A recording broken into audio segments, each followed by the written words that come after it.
أعوذ بالله من الشيطان الرجيم. بسم الله الرحمن الرحيم. والتين والزيتون وطور سينين وهذا البلد الأمين. لقد خلقنا الإنسان في أحسن تقويم ثم رددناه أسفل سافلين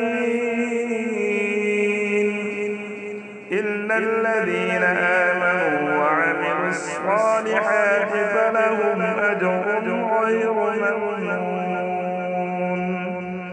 فما يكذبك بعد بالدين؟ أليس الله بأحكم الحاكمين؟ صدق الله العظيم.